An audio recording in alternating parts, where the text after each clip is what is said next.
नमस्कार, मैं हूं लवी गुंबर और शाम के 5 बज चुके हैं और वक्त है बड़ी खबरों का। तो सबसे पहले हम बात करेंगे प्रदेश भर की राजनीतिक यात्राओं की। तो यूपी विधानसभा चुनाव में अब कुछ ही महीने शेष रह गए हैं।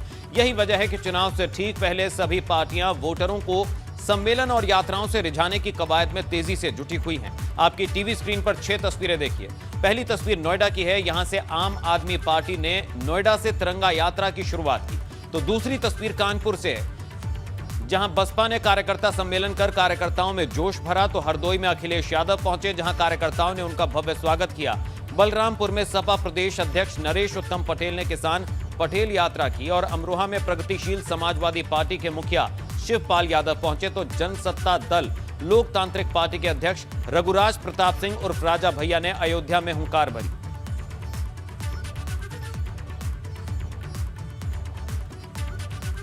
तो समाजवादी पार्टी की परिवर्तन यात्रा रायबरेली पहुंची, जिसकी अगुवाई सपा के राष्ट्रीय सचिव अखिलेश कटियार ने की। और इस दौरान अखिलेश कटियार ने कहा कि यह परिवर्तन रैली मौजूदा व्यवस्था को बदलने के लिए आयोजित की गई है।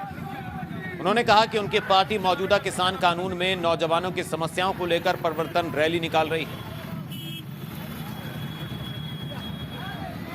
लाभ और हानि की बात नहीं है। आज राजनीति कभी लाभ और हानि में तौलने का नजरिया तो गुजरात के प्रधानमंत्री लेके आए हैं। राजनीति हमेशा विषय सही और गलत के बीच में चुनने का रहा है। उन सभी दलों ने, हम किसी को छोटा और बड़ा नहीं कहते, उन सब दलों का मैं सम्मान करता हूं जो भाजपा की वर्तमान सरकार को हटाने के लिए संघर्ष कर रहे हैं, और उनका सम्मान हमारे नेता ने सबको वेलकम किया है अपने दरबार। उधर बलरामपुर में सपा के प्रदेश अध्यक्ष नरेश उत्तम पटेल ने किसान पटेल यात्रा को लेकर रैली की, लेकिन उनके कार्यक्रम में कोरोना नियमों की जमकर धज्जियां उड़ाई गई। पूरे कार्यक्रम में सैकड़ों की संख्या में बिना मास्क के कार्यकर्ता नजर आए। तस्वीरें आप देख सकते हैं मंच पर क्या हाल है। तो इक्का दुक्का लोगों को छोड़ दिया जाए तो ज्यादातर कार्यकर्ता और नेता बिना मास्क के ही नजर आए। तो रैली में कोरोना नियमों की जमकर धज्जियां उड़ी, भारी भीड़ उमड़ी, लेकिन कोरोना नियमों का पालन करने का ध्यान कार्यकर्ताओं ने नहीं रखा। प्रगतिशील समाज पार्टी की मिशन 2022 को लेकर कमर कस चुकी है और इसी कड़ी में आज पार्टी अध्यक्ष शिवपाल यादव हापुड़ और अमरोहा पहुंचे, जहां कार्यकर्ताओं ने उनका भव्य स्वागत किया। तो 2 तस्वीरें इस वक्त आप देख रहे हैं शिवपाल यादव का, किस तरह से कार्यकर्ताओं ने स्वागत किया। तो मिशन 2022 पर प्रसपा और शिवपाल यादव ने गठबंधन को लेकर इस दौरान बयान भी दिया। उन्होंने कहा कि चर्चा चल रही है, बातचीत चल रही है और जल्द ही चीजें तय होंगी।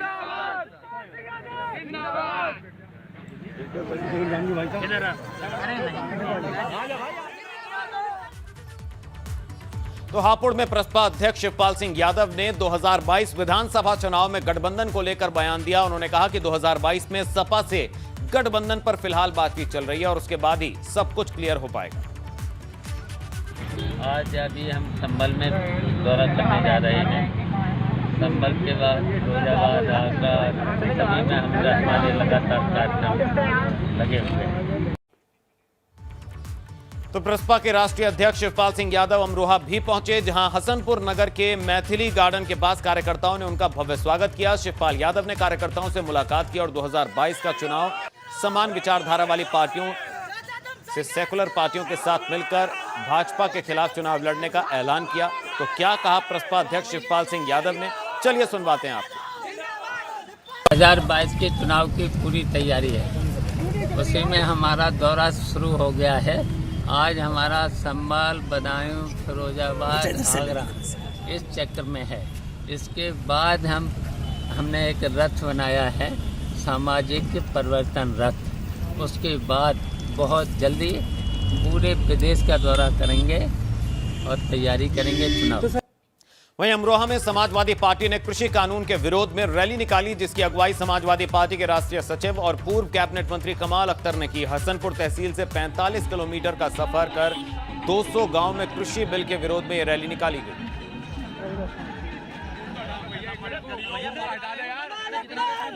कृषि कानून के विरोध में समाजवादी पार्टी की रैली हसनपुर तहसील में 45 किलोमीटर तक रैली निकाली गई। करीब 200 गांव इसमें कवर किए गए। किसानों के विरोध में बिल निकाले हैं और लाखों किसान अभी भी बॉर्डर के ऊपर बैठा हुआ है, लेकिन सरकार के कान पर जू रेंगने को तैयार नहीं है। बल्कि भारतीय जनता पार्टी के लोग किसानों को गुमराह करने पर लगे हुए हैं कि हम लोग तुम्हारी आय को दोगुना करेंगे। हम लोग इसलिए निकले हैं किसान भाइयों को जागरूक करने कि माँ गंगा सबकी माँ है और इसी से हिंदू भाई नहाकर पवित्र होते हैं, मुसलमान भाई वजू कर नमाज़ पढ़ते हैं और बहुत सारे धर्म काम इससे होते हैं। ये सबकी माँ है, किसी भारतीय जनता पार्टी का पेटेंट नहीं है। इसी की गोद से हमने आज शुरुआत की है गंगा पद यात्रा और ये मेमदाबाद से चलकर 45 किलोमीटर सलारा तक जाकर हरि बाबा के बांध तक जाएगी। तो मिशन 2022 के लिए सभी पार्टियां जुट गई हैं और सभी राजनीतिक दल चुनावी किला फतेह करने के लिए कोई कसर नहीं छोड़ना चाहते हैं। बसपा ने चुनावी तैयारी में एक कदम और आगे बढ़ाते हुए अपने प्रत्याशियों की घोषणा करना भी शुरू कर दिया है। कानपुर की बिल्हौर विधानसभा से मधु गौतम को मैदान में उतारा गया है और इसकी घोषणा कार्यकर्ता सम्मेलन में आए सेक्टर प्रभारी और एमएलसी भीमराव अंबेडकर और नौशाद अली ने की। माननीय बहन जी को पूरा प्रदेश उनके लाइन आर्डर, उनके विकास को याद कर रहा है और 2022 का जो होने वाला चुनाव है, जनता चिल्ला रही है कितनी जल्दी हमें वोट डालने का मौका मिले और जैसे ही मौका मिलेगा तो ईवीएम के सामने जाकर वो हाथी के सामने की बटन दबाएंगे और बटन दबाएंगे और प्रदेश में सरकार बहुजन समाज पार्टी की बनेगी और बहन कुमारी मायावती जी मुख्यमंत्री बनेगी।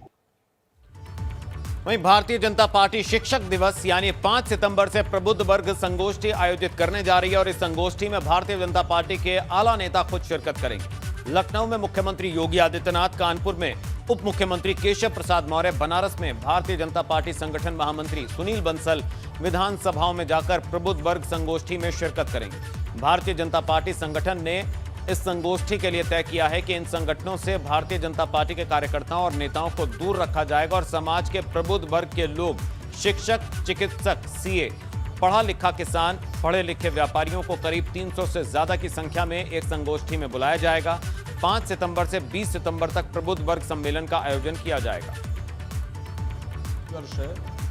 भारतीय जनता पार्टी की केंद्र की सरकार ने, प्रदेश की सरकार ने जो जन कल्याण के कार्य किए हैं, भारतीय जनता पार्टी की जो एजेंडा थे केंद्र सरकार के, जो घोषणा पत्र में जो चीज़ें कही थी, उन सारी चीज़ों को भारतीय जनता पार्टी की केंद्रीय सरकार ने पूरा किया।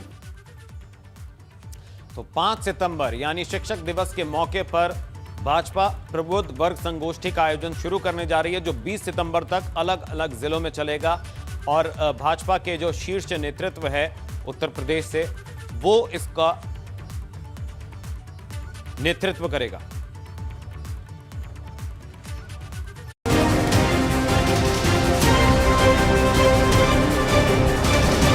विजय तिलक।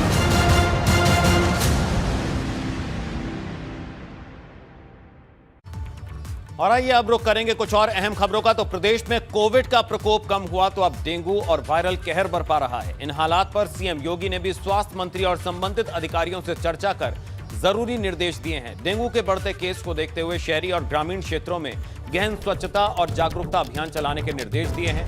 इधर सूबे के स्वास्थ्य मंत्री जय प्रताप सिंह का कहना है कि मथुरा में जो केस आए थे उनमें डेंगू नहीं निकला है, बल्कि स्क्रब टाइफस बीमारी मिली है।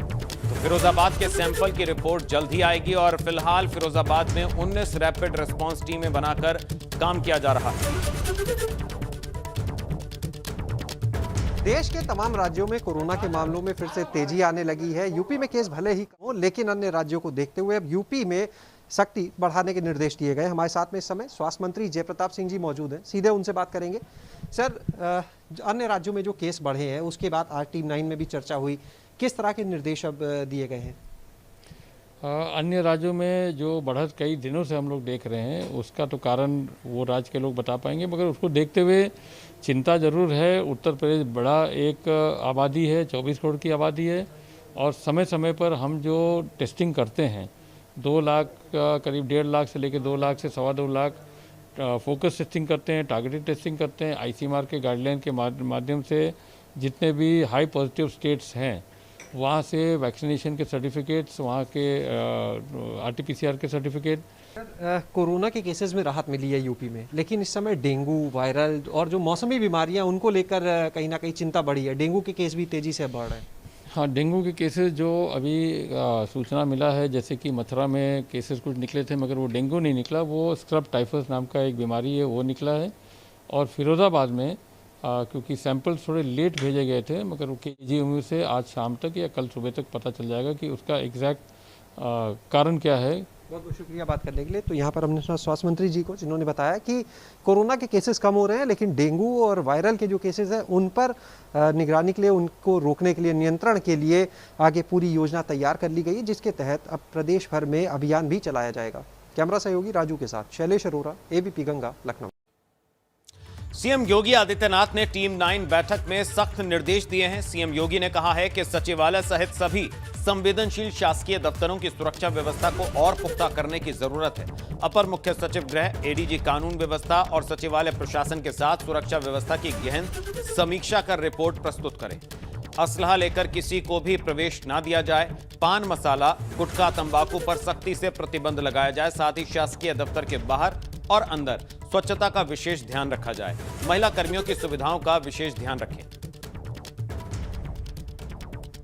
तो आज टीम 9 के साथ सीएम योगी ने बैठक की और सख्त निर्देश दिए। दफ्तरों में पान मसाला, गुटखा, इन सब चीजों पर बैन और स्वच्छता का विशेष ध्यान रखने की बात कही। इसके साथ ही सुरक्षा व्यवस्था और ज्यादा मजबूत करने की बात भी कही है। सीएम योगी ने सुरक्षा व्यवस्था की एक रिपोर्ट भी मांगी है। अपर मुख्य सचिव गृह, ADG कानून व्यवस्था से रिपोर्ट मांगी गई। ब्रेक के बाद आपका स्वागत है। आप देख रहे हैं बड़ी खबर, और बड़ी खबर में अब तस्वीरें आपको दिखाते हैं बाढ़ और बारिश की बदहाली की तस्वीरें। तो अब आपको बाढ़ बारिश की 6 अलग अलग तस्वीरें हम दिखाने जा रहे हैं। पहली तस्वीर बहराइच से है, जहां घाघरा नदी उफान पर है। जलस्तर बढ़ने से निचले इलाकों में रहने वाले लोगों की मुश्किलें बढ़ गई हैं। वहीं दूसरी तस्वीर, नदियां उफान पर, 15 से अधिक गांव पर बाढ़ का खतरा मंडरा रहा है। तीसरी तस्वीर गोरखपुर की है, जहां मंत्री महेंद्र सिंह ने बाढ़ प्रभावित इलाकों का जायजा लिया। तीसरी और चौथी तस्वीर नोएडा की है, जहां मूसलाधार बारिश ने सबकी परेशानी बढ़ा दी। जगह जगह जलभराव हो गया, जिससे जाम के हालात हो गए। गाजियाबाद में कमोबेश यही हालत है। तो गोंडा में घाघरा और सरयू का जलस्तर बढ़ने से नवाबगंज इलाके में बाढ़ का खतरा पैदा हो गया।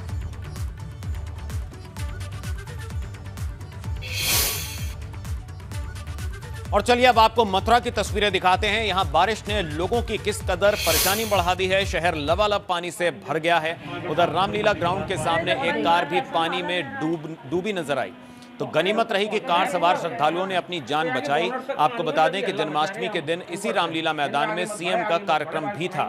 और आज क्या हाल, आप इन तस्वीरों को देखकर अंदाजा लगा सकते हैं। हर तरफ पानी ही पानी दिखाई दे रहा है।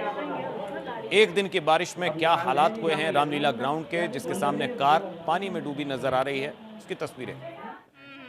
गाड़ी तो निकलेगी ना। वहीं गाजियाबाद में सुबह से ही लगातार तेज बारिश के कारण जगह जगह जलभराव हो गया। सहीबाबाद रेलवे स्टेशन के सामने भी हर तरफ पानी है, जिससे यात्रियों को परेशानी का सामना करना पड़ रहा है। साथ ही जल जमाव की वजह से सड़कों पर जाम भी लग गया। ये एक बार का विषय नहीं है, बार बार का विषय है। तो तस्वीरें आप देख सकते हैं किस तरह से जो सड़कें हैं वो तालाब में तब्दील हो गई हैं। लोगों के घरों में, दुकानों में भी पानी घुस चुका है। तो यूपी में बारिश के बाद कई शहरों में हालात खराब हो गए हैं। गोरखपुर के निचले इलाकों से लेकर शहर से सटे ग्रामीण इलाकों में भी बाढ़ से जनजीवन अस्त व्यस्त हुआ है, प्रभाव पड़ा है। लोगों को सुरक्षित जगहों पर शरण लेनी पड़ रही है। यहां राप्ती, रोहिना और घाघरा नदी एक महीने से खतरे के निशान से ऊपर बह रही है, जिससे 2 लाख की आबादी और 181 गांव बाढ़ से प्रभावित हैं। हालांकि गोरखपुर में बाढ़ प्रभावित गांव, बांध और रिसाव का निरीक्षण करने के लिए जल शक्ति मंत्री डॉक्टर महेंद्र सिंह ने कहा, यूपी के सभी बांध सुरक्षित हैं। राधिका, ये बताइए कौन से गांव की रहने वाली है, क्या स्थिति अभी है? डोमिनगढ़ रहने वाले हैं। और का बोला, हम लोग के घर में पानी हल गया है, बहुत सासत है। गोरू बछरू के खैले पियले के सब कुछ के सासत है हम लोग के। अभी कहाँ है जब पानी में घर डूब गया? तो बन्हप है हम लोग भाग भाग के। डोमिनगढ़ रहने वाले हैं। ये पानी सीना भर भरा हुआ, कुछ किसी के कुछ मिला नहीं है अभी। कोई मदद मिली है? नहीं, कोई नहीं। तो कैसे चल रहा है? यही रोटी लुग्गा चला है, घर से जो रखे थे वही खा रहे हैं हम लोग। कोई प्रशासन की तरफ से राशन वासन? नहीं, अभी नहीं। स्थानों पर कटान की संभावना थी। संवेदनशील, अति संवेदनशील क्षेत्र जो थे, हमने अपने सांसद और विधायकों से सूची लेकर के और जिला प्रशासन से सूची लेकर के उन सब स्थानों पर काम किया। बहुत अत्यधिक वर्षा उत्तर प्रदेश में भी हुई है, उत्तराखंड में भी हुई है, नेपाल में भी हुई है। पीछे से भी पानी बहुत तेज़ी के साथ आ रहा है। सभी नदियां उफान पर हैं। 39 दिन से सरयू खतरे के निशान से ऊपर चल रही हैं। 25 दिन से राप्ती खतरे के निशान से ऊपर चल रही हैं और लगभग इतने ही दिन से रोहिन भी खतरे के निशान से ऊपर चल रही हैं। सभी नदियां उफनाने के बावजूद भी कम से कम हम ये कह सकते हैं कि हमारा उत्तर प्रदेश सुरक्षित है। वहीं आजमगढ़ के सगड़ी तहसील में घाघरा नदी खतरे के निशान से 0.42 सेंटीमीटर ऊपर बह रही है। लगातार घाघरा के बढ़ रहे जलस्तर से आसपास के 15 गांव में बाढ़ का पानी पहुंच गया है, जिससे ये गांव संपर्क मार्ग से कट गए। किसानों की फसल भी बर्बाद हो रही है। बाढ़ प्रभावित इलाकों में रहने वाले लोगों के सामने मवेशियों के चारे का संकट भी मंडराने लगा है। वहीं जिले के आला अधिकारी समेत विभाग के दूसरे अधिकारी प्रभावित इलाकों का दौरा कर रहे हैं। घाघरा का प्रवाह ये रहा कि कभी पानी बढ़ता है, कभी घटता है, इसलिए उसमें समय लगा है। क्योंकि जब पानी घटता है तब कटान होती है, तो कटान होती है तो सुरक्षा के लिए काम संबंधित विभाग करता है। आज भी जैसे तो संज्ञान में आया कि थोड़ा सा पानी का दबाव है, तो हम देख रहे हैं सामने कि पर्याप्त मात्रा में कम से कम 200 लेबर लगी और युद्ध स्तर पर काम जारी है। और हम लोगों का और विभाग के साथ समन्वय करके पूरा प्रयास है किसी तरीके से हमारा बंदा क्षतिग्रस्त न हो।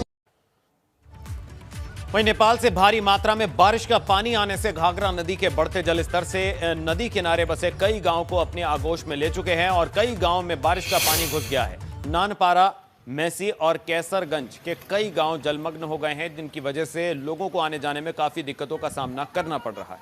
वहीं प्रशासन की ओर से बाढ़ पीड़ितों के लिए किए जा रहे राहत के काम नाकाफी साबित हो रहे हैं। प्रभावित गाँव में रहने वाले लोगों के सामने खाने पीने की चीजों का संकट हो गया है।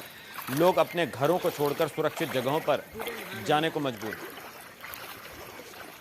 रोहित प्रवाह है। कितना पानी हो जाता है? बहुत पानी हो जाता है। तो आज क्या दिक्कतें होती हैं? दिक्कत बहुत हो जाता है। जैसे दिक्कत न है, नाव के साधन है, न कोनो आवाज जाए के लिए व्यवस्था है, कोई व्यवस्था है ही नहीं है।